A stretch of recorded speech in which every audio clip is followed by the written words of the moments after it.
बजाएंगे, हे यीशु महान अपना यह गीत सुनाएंगे। आवाज उठाएंगे, हम साथ बजाएंगे, हे यीशु महान अपना यह गीत सुनाएंगे। आवाज उठाएंगे, संसार की सुंदरता में यह रूप तो तेरा ही, बिन चाँद सितारों में ये अक्ष भी तेरा ही। माँ की तेरी बातें हम सबको बताएंगे, हे यीशु महान अपना यह गीत सुनाएंगे।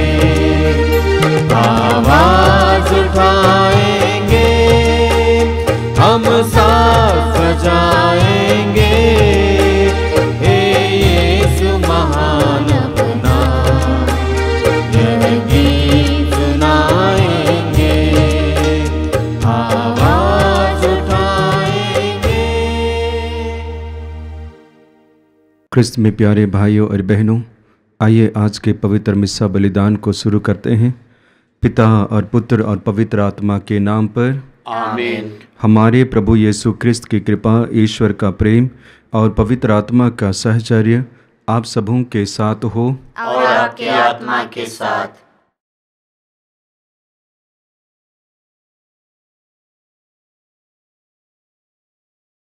क्रिस्त में प्यारे भाइयों और बहनों, जब जब हम इस पवित्र मिस्सा बलिदान में भाग लेते हैं, हमारे लिए एक मौका मिलता है ईश्वर के बारे में जानने के लिए, उनके विषय में सुनने के लिए और साथ ही साथ अपने विषय में भी।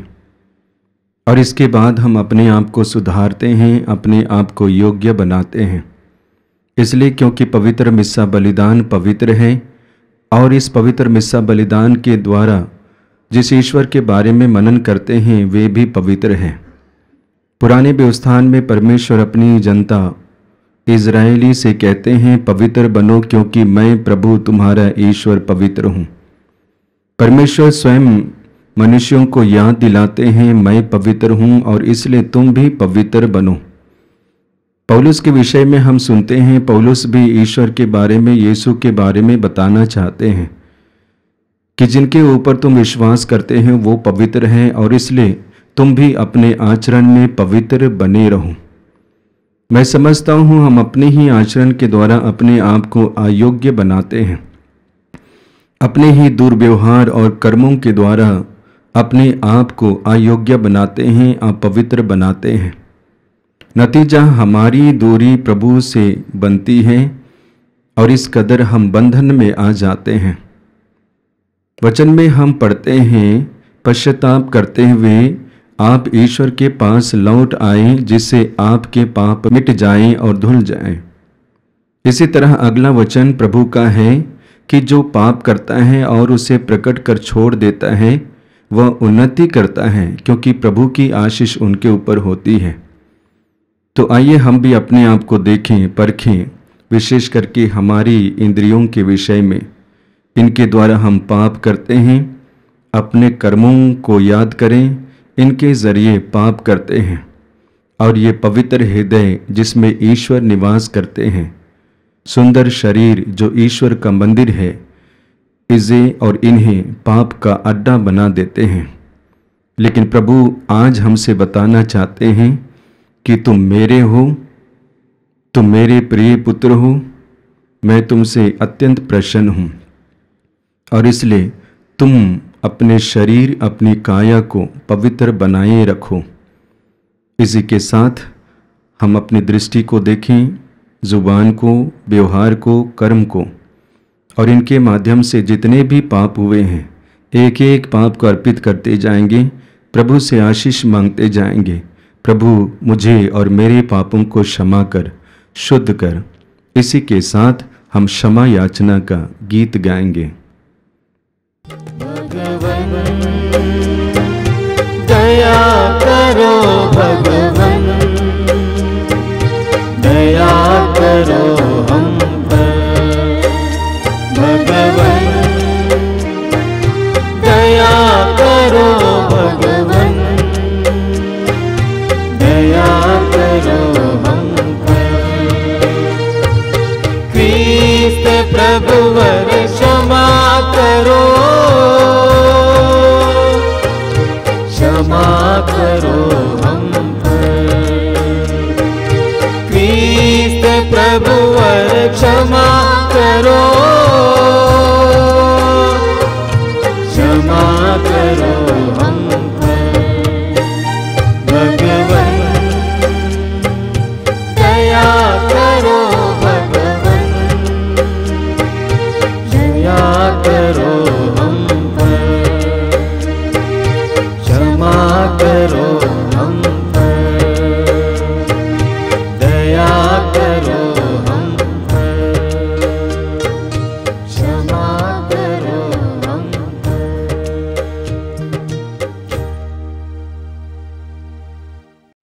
सर्वशक्तिमान ईश्वर हम लोगों पर दया करे और हमारे पाप क्षमा कर हमें अनंत जीवन प्रदान करे। आमीन। आइए बड़ी खुशी और आनंद के साथ मंगल गान गाएंगे। स्वर्ग में महिमा परमेश्वर की हो, ऊपर शांति सुजन को।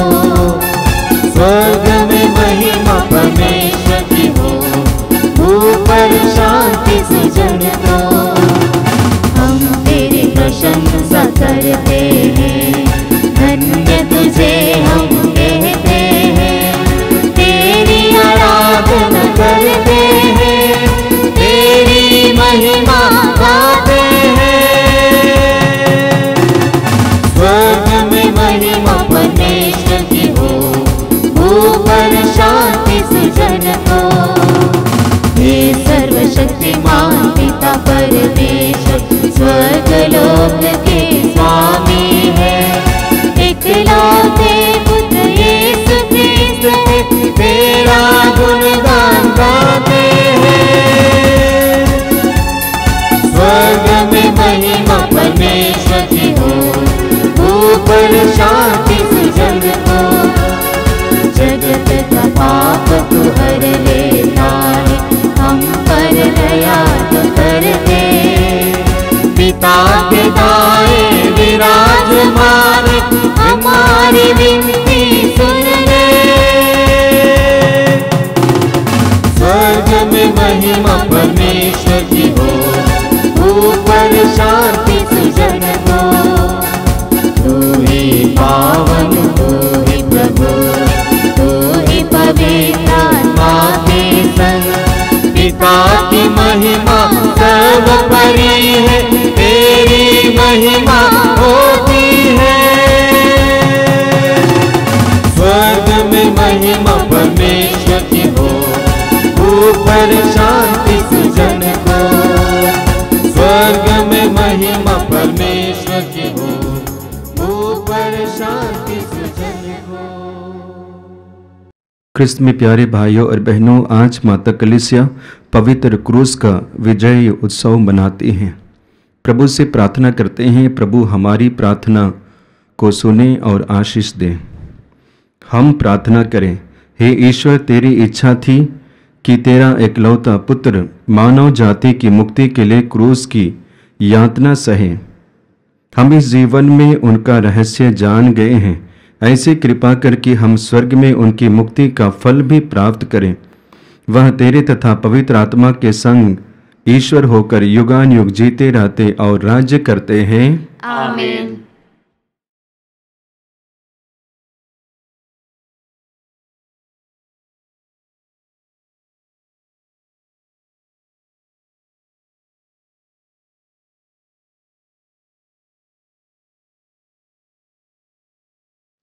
पहला पाठ गणना ग्रंथ अध्याय 21 पद संख्या 4 से 9 तक।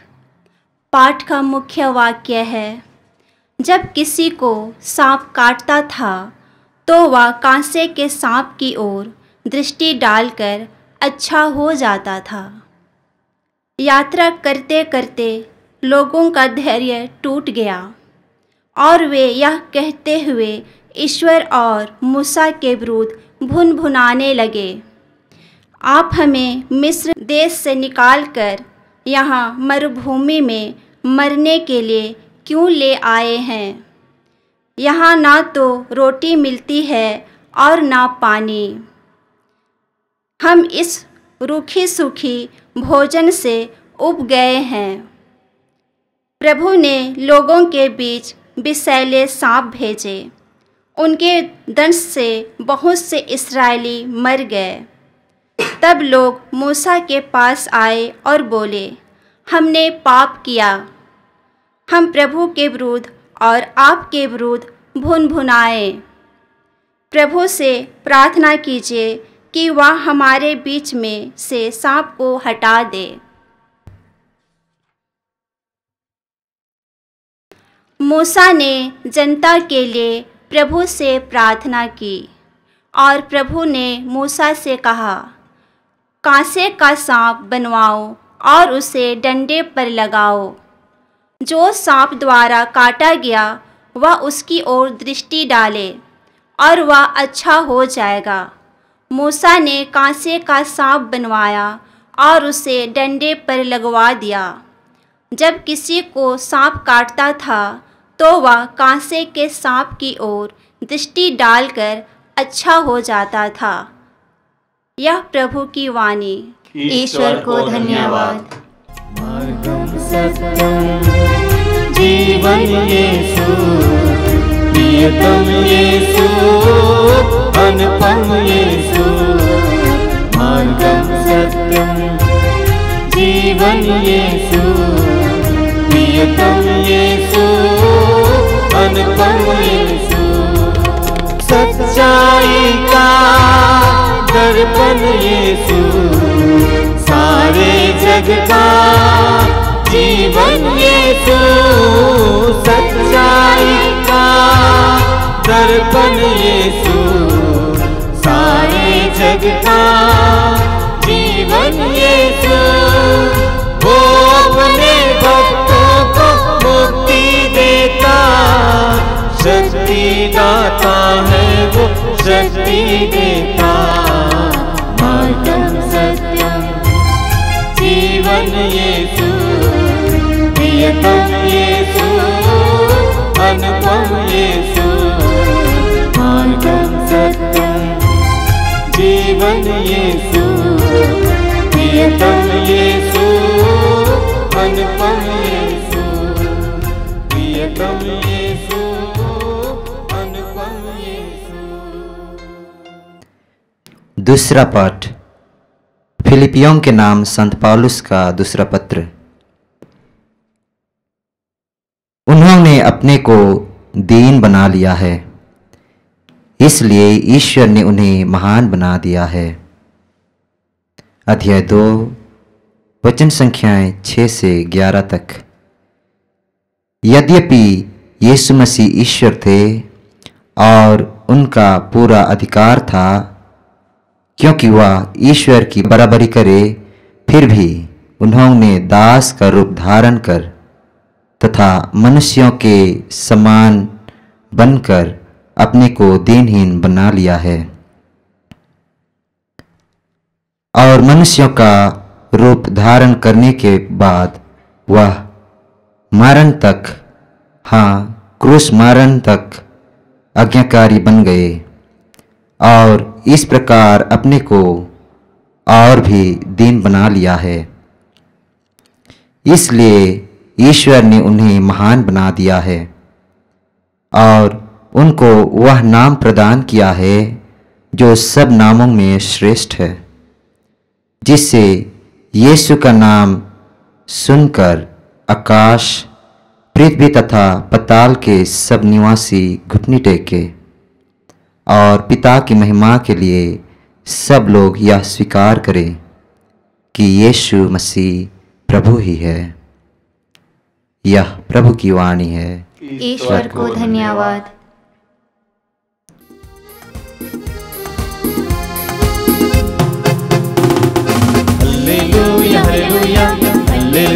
Hallelujah hallelujah hallelujah hallelujah hallelujah hallelujah hallelujah hallelujah hallelujah hallelujah.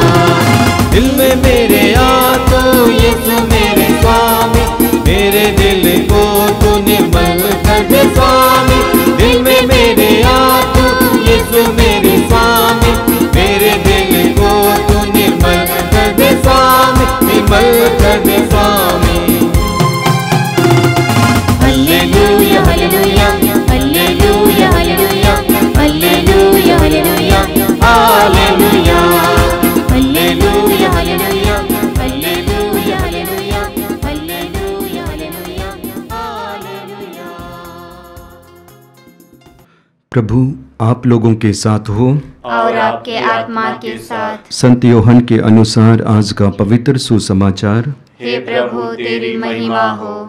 अध्याय 3 वाक्यांश 13 से 17 तक। मानव पुत्र को ऊपर उठाया जाना है। यीशु ने निकोदेमुस से कहा, मानव पुत्र स्वर्ग से उतरा है, उसके सिवा कोई भी स्वर्ग नहीं पहुंचा है। जिस तरह मूसा ने भूमि में सांप को ऊपर उठाया था, उसी तरह मानव पुत्र को भी ऊपर उठाया जाना है, जिससे जो कोई उसमें विश्वास करे वह अनंत जीवन प्राप्त करे।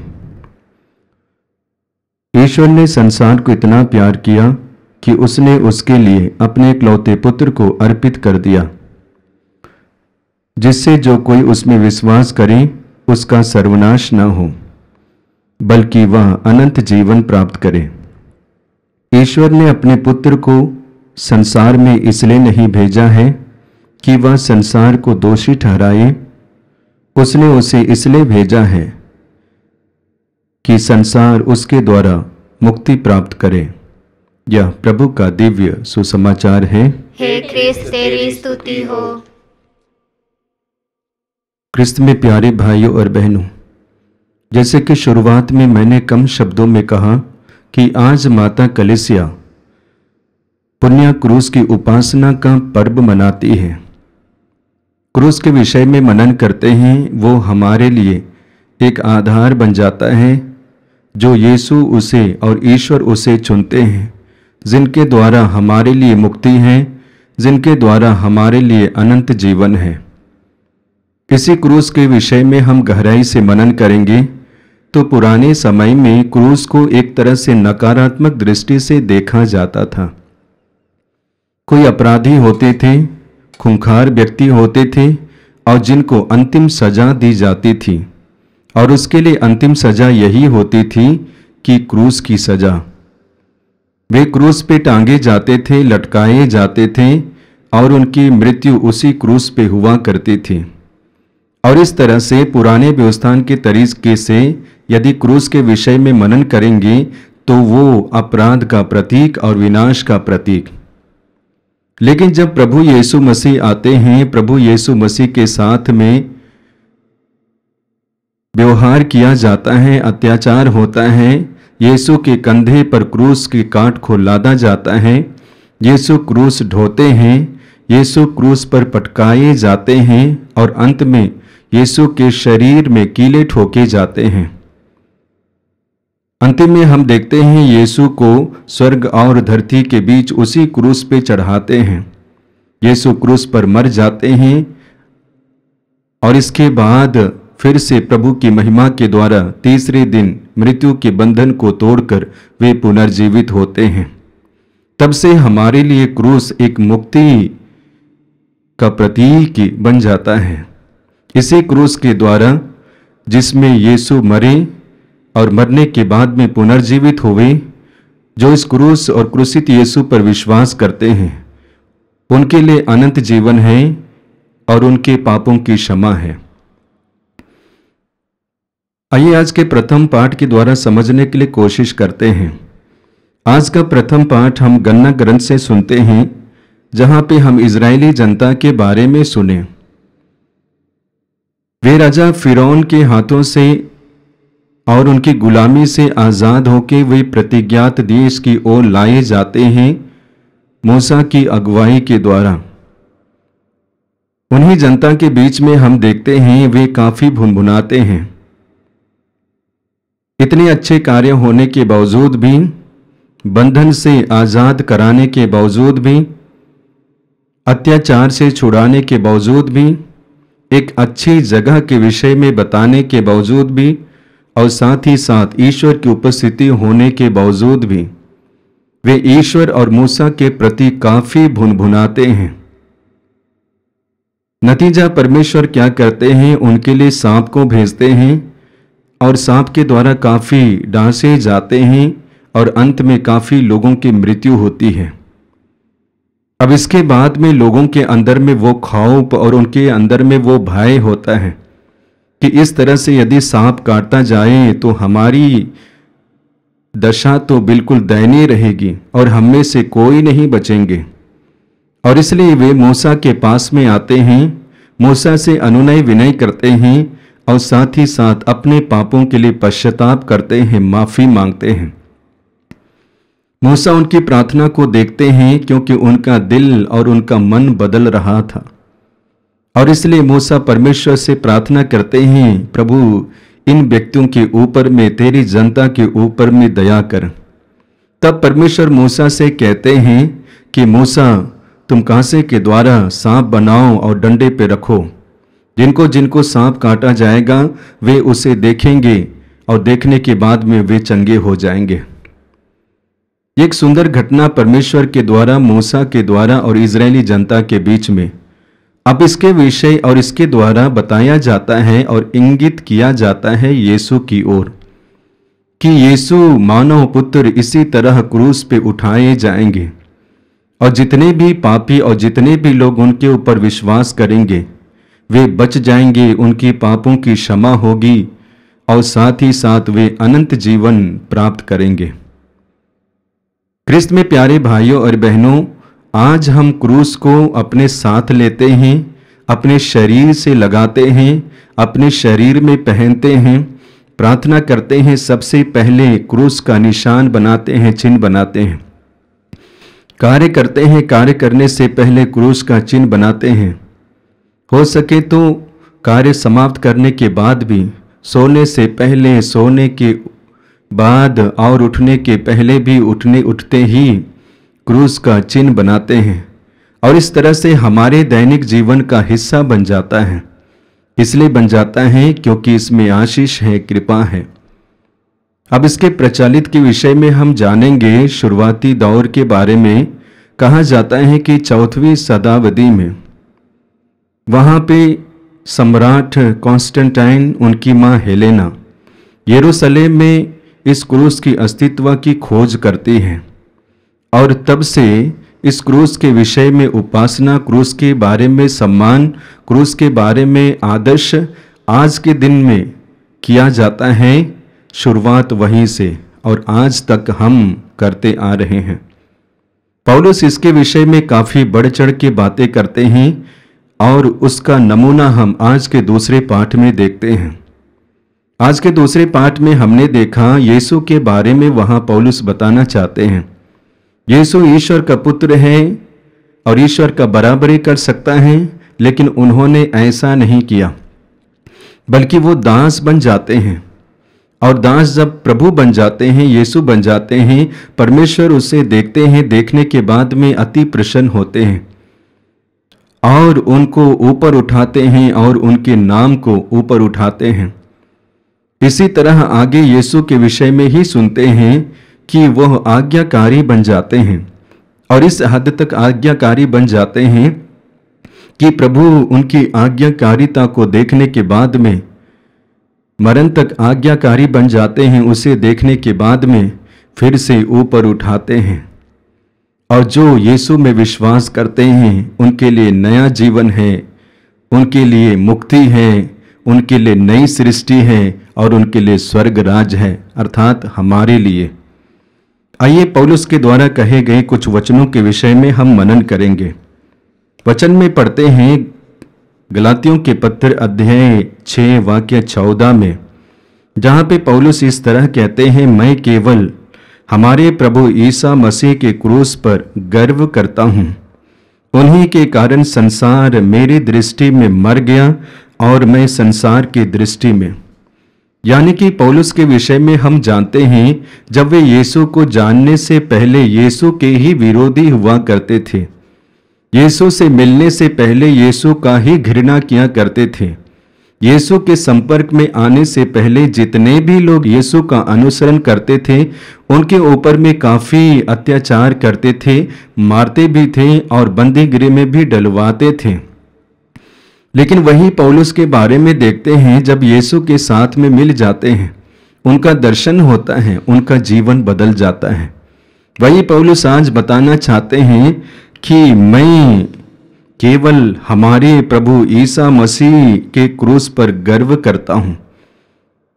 क्रूस पर इसलिए गर्व करते हैं क्योंकि उसी क्रूस को प्रभु ने चुना, उसी क्रूस में प्रभु ने मरा और उसी क्रूस के द्वारा प्रभु ने संसार को बचाया, पापियों को बचाया और मुझे भी बचाया है, और इसलिए मैं गर्व करता हूं। संसार को मैंने अपने जीवन में प्रथम देता था, समझता था, और हो सके तो जिन चीजों को मैं अपने जीवन का सबसे प्रथम और अहम भाग माना करता था, आज उसे तुच्छ मानता हूं, आज उसे बिल्कुल जीरो मानता हूं। और इस तरह से मैं अपने आप को क्रूस के साथ गर्व महसूस करता हूं। यानी कि एक अच्छी बात कहते हैं, अपने दैनिक जीवन में कार्य करते हैं, उस भाव को हमारे सामने में रखते हैं। इसी तरह आगे हम वचन में पढ़ेंगे, कोलोसियों को लिखते हुए फिर से वो बताना चाहते हैं, अध्याय 1 वाक्य 20 में, मसीह ने क्रूस पर जो रक्त बहाया उसके द्वारा ईश्वर ने शांति की स्थापना की। इस तरह ईश्वर ने उन्हीं के द्वारा सब कुछ का, चाहे पृथ्वी पर हो या स्वर्ग में, अपने से मेल कराया। पौलुस हमें बताना चाहते हैं कि मसीह ने क्रूस पर जो रक्त बहाया है उसके द्वारा शांति की स्थापना और उसी के द्वारा हमें ईश्वर के साथ में मेल कराए हैं। तो ये पवित्र क्रूस के द्वारा और पवित्र क्रूस में मरण के द्वारा प्रभु क्या करते हैं, एक तो हमारे ही बीच में शांति स्थापित करते हैं और साथ ही साथ हम मनुष्यों को ईश्वर के साथ में जोड़ते हैं। और इसलिए यीशु के शब्दों को हम सुनेंगे तो यीशु कहते हैं, जिसने मुझे देखा है उसने ईश्वर को देखा है।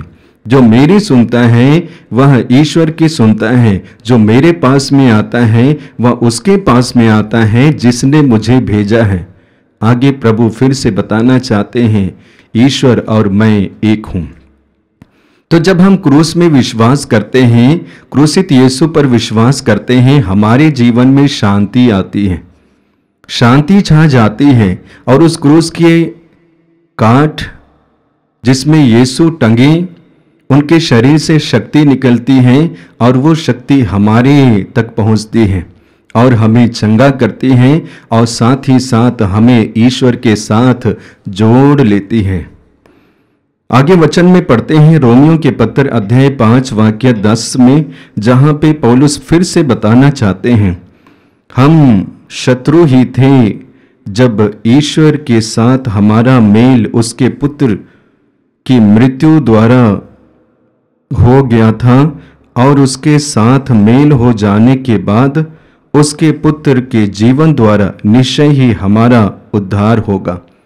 यानी कि प्रभु जो हमें अपनाए हैं, हम अपनाए जाने से पहले शत्रु ही हुआ करते थे, विश्वास करने से पहले शत्रु ही हुआ करते थे। पौलुस के बारे में देखिए, और ऐसे कई एक लोग होंगे, हो सके उनमें से हम भी आ सकते हैं। लेकिन यीशु को जानने के बाद में, क्रूसित यीशु को जानने के बाद में हम क्या बन जाते हैं, उनकी संतान बन जाते हैं और साथ ही साथ हमारा उद्धार भी हो जाता है। तो आज क्रूस हमारे लिए, हमारे जीवन के लिए केंद्र बिंदु है, जहां पे यीशु के बारे में, यीशु की उपस्थिति के बारे में, यीशु की आशीष के बारे में और अनंत जीवन के बारे में मनन करते हैं। इसी तरह अगला वचन के बारे में हम पढ़ेंगे कुरिन्थियों के पहले पत्र अध्याय 1 वाक्य 18 में, वहाँ पे वचन इस प्रकार है, पौलुस बताना चाहते हैं, जो विनाश के मार्ग पर चलते हैं वे क्रूस की शिक्षा को मूर्खता समझते हैं, किंतु हम लोगों के लिए जो मुक्ति के मार्ग पर चलते हैं वह ईश्वर का सामर्थ्य है। प्रभु बताना चाहते हैं कि इस संसार में अलग अलग तरह के लोग हैं, अलग अलग तरह के विचारधारा में चलने वाले लोग हैं। उनमें से देखा जाए, एक तो ईश्वर को मानने वाले, एक तो संसार को मानने वाले। जो विनाश के मार्ग पर चलते हैं उनके लिए क्रूस एक तो मूर्खता है, क्रूस की मार्ग एक मूर्खता का प्रतीक है। लेकिन जो ईश्वर की खोज में लगे रहते हैं, ईश्वर पर विश्वास करते हैं, श्रद्धा रखते हैं, उनके लिए क्रूस एक सामर्थ्य है, एक शक्ति है, मुक्ति है, आनंद है, नई सृष्टि है, नया जीवन है। अब ये क्रूस के द्वारा हम प्राप्त करते हैं, उनमें विश्वास के द्वारा प्राप्त करते हैं। क्योंकि आगे वचन में लिखा गया है, उसी अध्याय वाक्य 20 में पढ़ेंगे, मैं ज्ञानियों का ज्ञान नष्ट करूंगा और समझदारों की चतुराई व्यर्थ कर दूंगा। यानी कि ज्ञानियों का ज्ञान को मैं नष्ट कर दूंगा। इसका मतलब ज्ञानी जो अलग मार्ग दिखाते हैं, हो सके तो धोखेधड़ी के मार्ग को दिखाते हैं, मैं नष्ट करूंगा और वहां पे सच्चाई और ज्ञान, अच्छाई को पेश करूंगा, प्रकट करूंगा। तो पौलुस के द्वारा हमारे लिए इतनी शिक्षा है और इतने नए नए संदेश हैं जिनको हमें अपने जीवन में अमल करने की आवश्यकता है और उसके द्वारा आशीष पाने की आवश्यकता है। रोमियों को लिखते हुए पौलुस बताना चाहते हैं, अध्याय 6 वाक्य 6 में पढ़ते हैं, हमें कभी नहीं भूलना चाहिए कि हमारा पुराना स्वभाव उन्हीं के साथ क्रूस पर चढ़ाया जा चुका है, जिससे पाप का शरीर मर जाए और हम फिर पाप के दास ना बने, क्योंकि जो मर चुका है वह पाप की गुलामी से मुक्त हो गया है। पौलुस हमें एक अच्छी बात याद दिलाते हैं और कहते हैं, हमें कभी नहीं भूलना चाहिए कि हमारा पुराना स्वभाव उन्हीं के साथ क्रूस पर चढ़ाया जा चुका है। हमारा पुराना स्वभाव मतलब ये संसारिक की स्वभाव है, जहाँ पे ईर्ष्या है, जहाँ पे जलन है, क्रोध है, लालच है, हत्या है, व्यभिचार जैसे और बाकी भी चीज़ें हैं। ये हमारे पुराने स्वभाव हैं। ये सारे के सारे स्वभाव यीशु में विश्वास करने के साथ क्रूस पर ही चढ़ाया गया है और हम बिल्कुल शुद्ध हो गए हैं, पवित्र हो गए हैं। तो इस तरह से पौलुस के द्वारा क्रूस के प्रति हमारे लिए संदेश है। क्रिस्त में प्यारे भाइयों और बहनों, आइए हम भी क्रूस को अपने जीवन का एक मुख्य भाग समझें, जहां पर और जिसके द्वारा हम यीशु के बारे में मनन करते हैं। कम शब्दों में क्रूस के विषय में मैं कुछ कहना चाहता हूं और उनमें से पहला बिंदु है, क्रूस मुक्ति का प्रतीक है। क्रूस मुक्ति का प्रतीक है। अब ये क्यों बन जाता है? क्योंकि यीशु मसीह इस क्रूस को स्वीकारते हैं। यीशु मसीह क्रूस के मार्ग को चुनते हैं। यीशु मसीह क्रूस को ढोके चलते हैं। यीशु मसीह क्रूस पे अपने रक्त बहाते हैं। यीशु मसीह क्रूस पे अपनी प्राण गंवाते हैं हमारे लिए, और इसलिए ये हमारे लिए मुक्ति का प्रतीक बन जाता है। दूसरा, क्रूस ईश्वर के प्रेम का प्रमाण है। वचन में पढ़ते हैं, ईश्वर ने चाहा कि ईसा अपना रक्त बहाकर पाप का प्रायश्चित करें और हम विश्वास द्वारा उसका फल प्राप्त करें। ईश्वर हमें इतना प्यार करते हैं, इतना प्यार करते हैं, अपने इकलौते पुत्र से भी ज्यादा प्यार करते हैं। और इसलिए भले ही यीशु को क्रूस पे चढ़ाया जाए, भले ही यीशु को क्रूस पे मार दिया जाए या तो यीशु मर जाए, ईश्वर को मंजूर है और अंत में वही होता है। ये क्या को दर्शाता है? ईश्वर का प्रेम हम मनुष्यों के प्रति गहरा है, उसको दर्शाता है। योहन के सुसमाचार अध्याय 3 वाक्य 16 में पढ़ते हैं, ईश्वर ने संसार को इतना प्यार किया कि उसने उसके लिए अपने इकलौते पुत्र को अर्पित किया, जो उसमें विश्वास करते हैं उनका विनाश ना हो बल्कि अनंत जीवन जो सुसमाचार में पढ़ते हैं। तो क्रूस हमारे लिए ईश्वर के प्रेम का प्रमाण है। इसी तरह तीसरा बिंदु जो क्रूस के प्रति है वो क्रूस शांति और आशा का चिन्ह है। शांति और आशा का चिन्ह है। पौलुस के द्वारा हमारे लिए संदेश मिला कि क्रूस के द्वारा और हमारे बीच में शांति स्थापित की गई है। अब इसी क्रूस के द्वारा हमारे लिए भी आशा है। हम पापी व्यक्ति पाप करते हैं, गुनाह करते हैं, अपराध करते हैं, लेकिन वचन के द्वारा हमारे लिए संदेश दिया जाता है अपनी नज़र को क्रूसित यीशु की ओर उठाइए, क्योंकि वहीं पे आशा है, वहीं पे उमंग है, वहीं पे खुशी है, वहीं पे पापों की क्षमा है। स्तोत्रकार अपने ग्रंथ में स्तोत्र ग्रंथ अध्याय 121 वाक्य 1 में पढ़ते हैं, जहाँ पे वो बताना चाहते हैं, मैं अपनी आंखों को पर्वतों की ओर उठाता हूँ, क्या वहाँ से मुझे सहायता मिलेगी? जिसने स्वर्ग और पृथ्वी को बनाया है वही प्रभु मेरी सहायता करता है। मैं अपनी आंखों को पर्वतों की ओर, ईश्वर की ओर, क्रूसित यीशु की ओर उठाता हूँ और वहीं से मेरी सहायता मिलती है और मिलेगी। ये आशा है, ये खुशी है। चौथा बिंदु क्रूस के बारे में, क्रूस बुराई पर विजयी है। बुराई पर विजयी है। क्रूस के द्वारा संसार में विजय, क्रूस के द्वारा यानी कि बुराई में जीत का ये प्रतीक है। यीशु के बारे में देखते हैं, यीशु को जितने भी लोग अत्याचार किए, यीशु को स्वीकार नहीं किए, उन्होंने सोचा कि क्रूस मरण के द्वारा इनकी हत्या कर दी जाए और इनका राज्य को समाप्त कर दिया जाए, लेकिन ऐसा नहीं होता है। बिल्कुल परिस्थितियां बदल जाती हैं। जिन्होंने सोचा था कि क्रूस के मार्ग के द्वारा सब कुछ यानी कि शून्य में आ जाए, बिल्कुल ऐसा नहीं हुआ, बल्कि ये मुक्ति के द्वार खुल गए।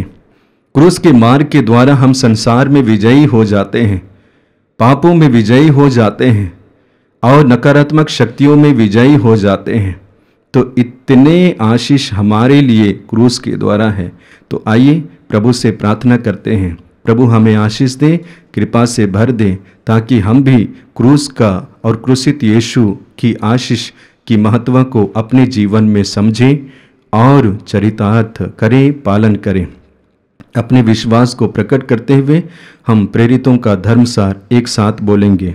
मैं स्वर्ग और पृथ्वी के सृष्टिकर्ता सर्वशक्तिमान पिता ईश्वर और उसके इकलौते पुत्र अपने प्रभु यीशु क्रिस्त में विश्वास करता हूँ, जो पवित्र आत्मा के द्वारा गर्भ में आया, कुंवारी मरियम से जन्मा, पोंतुस पिलातुस के समय दुख भोगा, क्रूस पर चढ़ाया गया, मर गया और दफनाया गया, वह अधोलोक में उतरा और तीसरे दिन मृतकों में से जी उठा, वह स्वर्ग में आरोहित पिता के दाहिने विराजमान है, वहां से जीवितों और मृतकों का न्याय करने आएगा। मैं पवित्र आत्मा, पवित्र कैथोलिक कलीसिया, धर्मियों की सहभागिता, पापों की क्षमा, देह के पुनरुत्थान और अनंत जीवन में विश्वास करता हूँ। आमीन।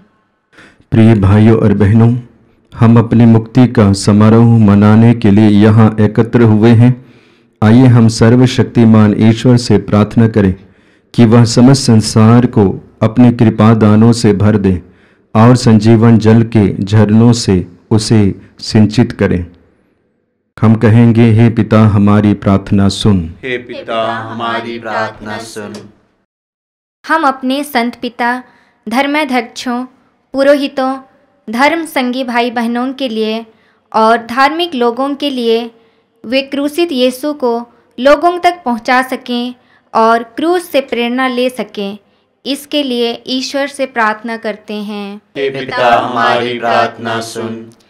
पीड़ित मानव के लिए, जैसे कि मनुष्य बीमारी, प्रियजनों की हानि, प्राकृतिक आपदाओं के कारण संपत्ति और संसाधनों की हानि जैसे विभिन्न कारणों से पीड़ित होते हैं, उनके पास ईश्वर की दया के माध्यम से अपने जीवन का पुनर्निर्माण करने की ताकत है।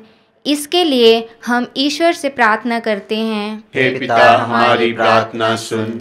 अपराधों के लिए, जेल की सजा काट रहे लोगों के लिए और उनके जीवन के एकांत में उन्हें अपनी गलतियों का एहसास हो और वे बेहतर इंसान बनकर अपना जीवन सुधार सकें।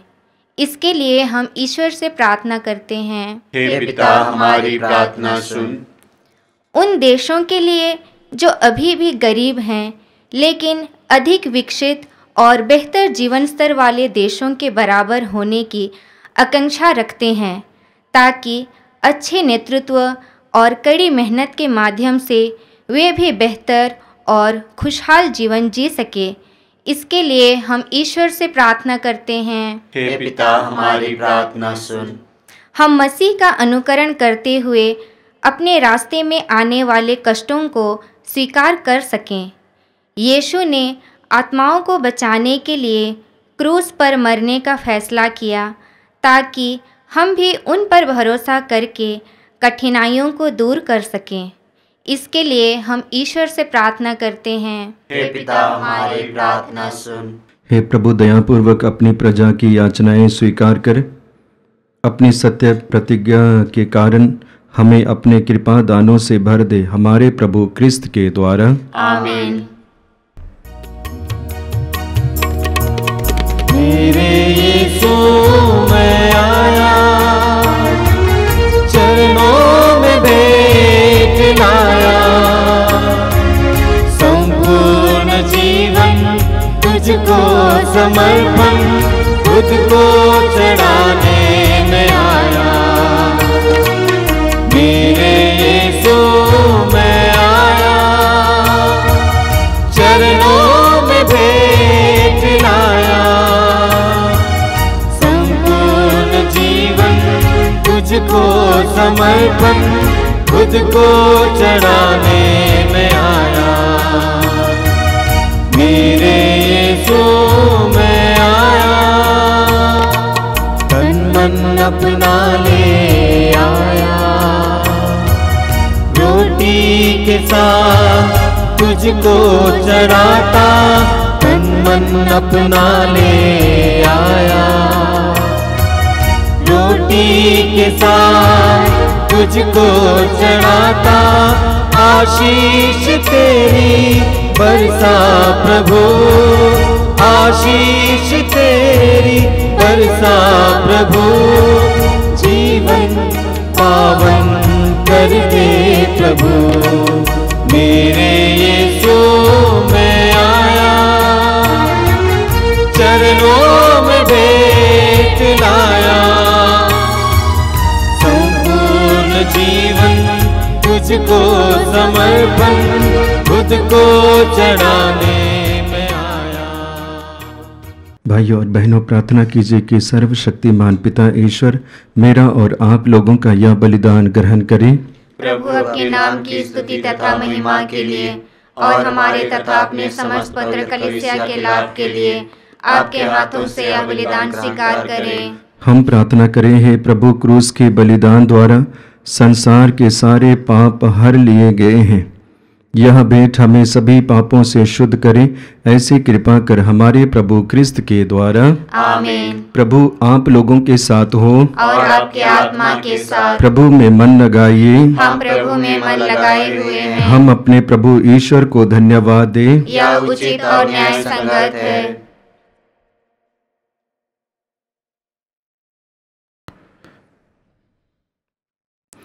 हे प्रभु, पवित्र पिता, सर्वशक्तिमान और शाश्वत ईश्वर, यह वास्तव में उचित और न्याय संगत है। हमारा कर्तव्य तथा कल्याण है कि हम सदा और सर्वत्र तुझे धन्यवाद दें। तेरी इच्छा हुई कि क्रूस के काठ से मानव जाति को मुक्ति प्राप्त हो। इस भांति जहाँ से मृत्यु आई थी, वहीं से नवजीवन का स्रोत फूट पड़े, और जिस शत्रु ने वृक्ष पर विजय पाई थी, वह हमारे प्रभु क्रिस्त के द्वारा वृक्ष पर ही पराजित हो जाए।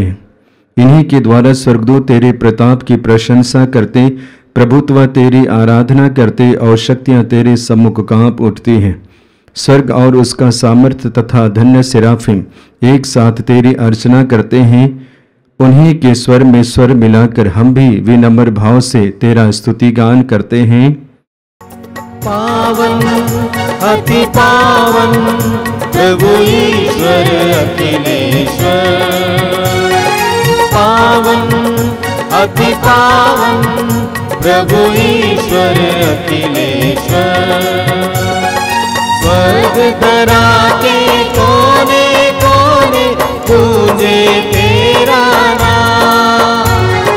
परमेश्वर की महिमा गरिमा फैले तीनों धाम, फैले तीनों धाम। पावन अति पावन प्रभु ईश्वर अखिलेश्वर। पावन अति पावन प्रभु ईश्वर अखिलेश्वर। धन्य है वह जो आता है परमेश्वर के नाम। परमेश्वर की महिमा गरिमा फैले तीनों धाम, फैले तीनों धाम। पावन अति पावन प्रभु ईश्वर अखिलेश्वर। पावन अति पावन प्रभु ईश्वर अखिलेश्वर। प्रभु ईश्वर अखिलेश्वर। प्रभु ईश्वर अखिलेश्वर। पवित्र मिस्सा बलिदान के महत्वपूर्ण भाग में प्रवेश कर रहे हैं। हम अपने आप को तैयार करेंगे। हे प्रभु, तू वास्तव में पवित्र है, सारी पवित्रता का स्रोत है। हम तुझसे प्रार्थना करते हैं तो इन उपहारों को अपनी आत्मा के संस्पर्श से पवित्र कर दे कि ये हमारे प्रभु यीशु क्रिस्त के शरीर तथा रक्त बन जाए। जब वे स्वेच्छा से मृत्यु के लिए सौंपे गए, उन्होंने रोटी ली, तुझे धन्यवाद दिया और रोटी तोड़कर उसे अपने शिष्यों को देते हुए कहा, तुम सब इसे लो और इसमें से खाओ, क्योंकि यह मेरा शरीर है जो तुम्हारे लिए बलि चढ़ाया जाएगा।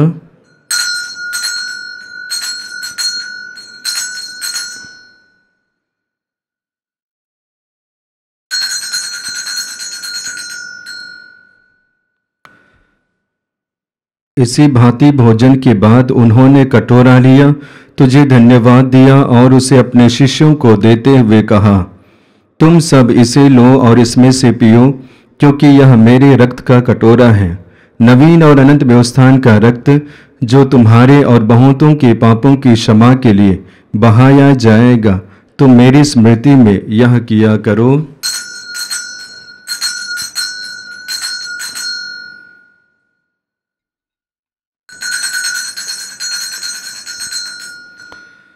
विश्वास का रहस्य।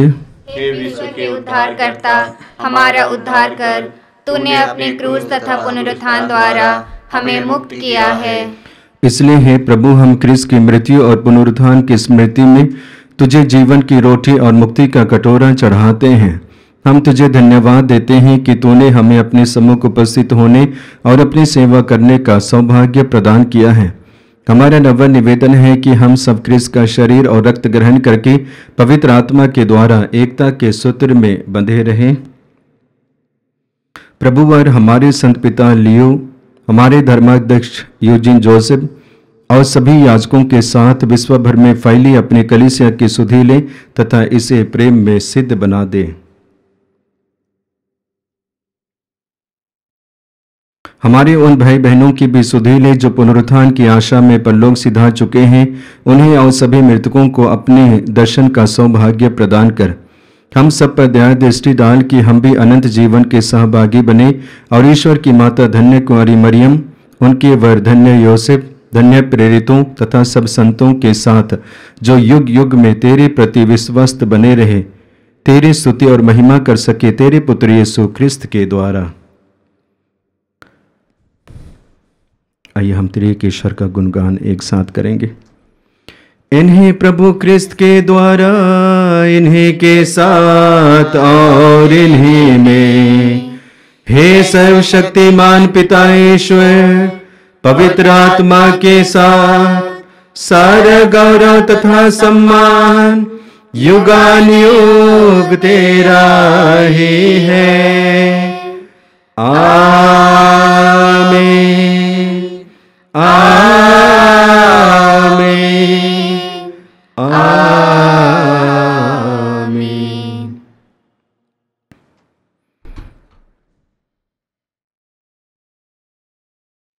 आइए हम प्रभु के द्वारा सिखाई गई उस सुंदर और शक्तिशाली प्रार्थना को एक साथ बोलेंगे। हे हमारे पिता जो स्वर्ग में है, तेरा नाम पवित्र माना जाए, तेरा राज्य आवे, तेरी इच्छा जैसे स्वर्ग में है वैसे इस पृथ्वी पर भी पूरी हो।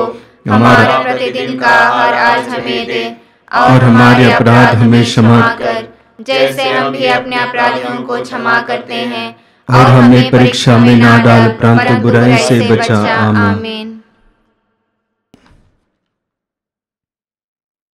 क्योंकि तेरा राज्य, तेरा सामर्थ्य और तेरी महिमा अनंत काल तक बनी रहती है। हे प्रभु यीशु क्रिस्त, ने अपने प्रेरितों से कहा है, मैं तुम्हारे लिए शांति छोड़ जाता हूँ, अपनी शांति तुम्हें प्रदान करता हूँ।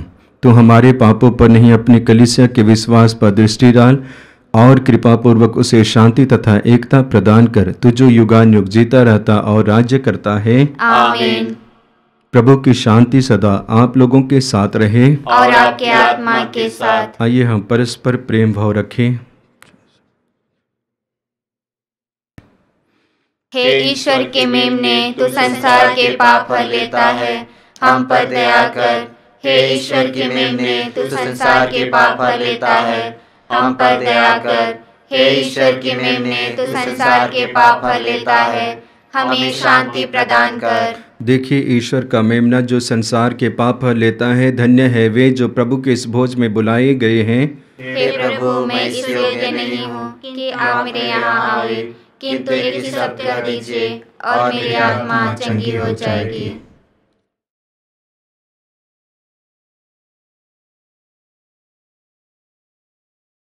दिल में मेरे आजा, मन में मेरे बस जा। दिल में मेरे आजा, मन में मेरे बस जा। हर पल हर क्षण मेरे प्रभु जीवन में तू आजा। हर पल हर क्षण मेरे प्रभु जीवन में तू आजा। दिल में मेरे आजा, मन में मेरे बस जा। दिल में मेरे आजा, मन में मेरे बस जा। माता लहू तेरा, पोषण प्रभु मेरा। माता लहू तेरा, पोषण प्रभु मेरा। दिल में सदा रह जा प्रभु, मेरा मीत तू बन जा। दिल में सदा रह जा प्रभु, मेरा मीत तू बन जा। दिल में मेरे आजा, मन में मेरे बस जा। दिल में मेरे आजा, मन में मेरे बस जा। हर पल हर क्षण मेरे प्रभु जीवन में तू आजा। हर पल हर क्षण मेरे प्रभु जीवन में तू आजा।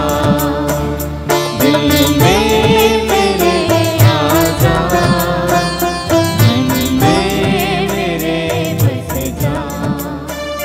दिल में मेरे आजा, मन में मेरे बस जा।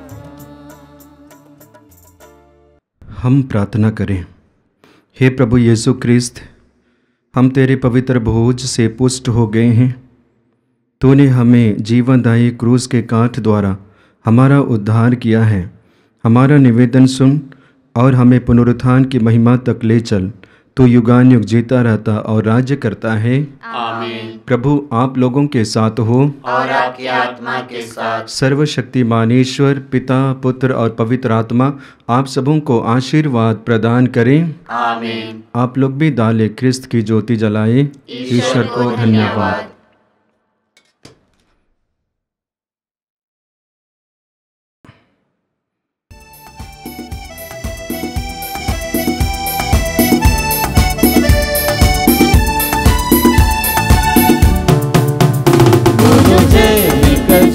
बोलो जय यीशु की जय, बोलो जय मिलकर जय, बोलो जय यीशु की जय, बोलो जय जय जय,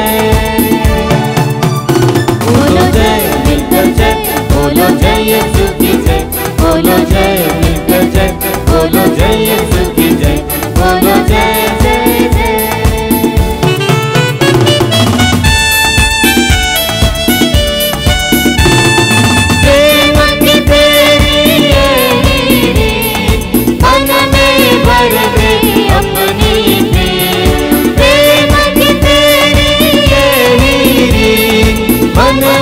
भर दे अपनी प्रेम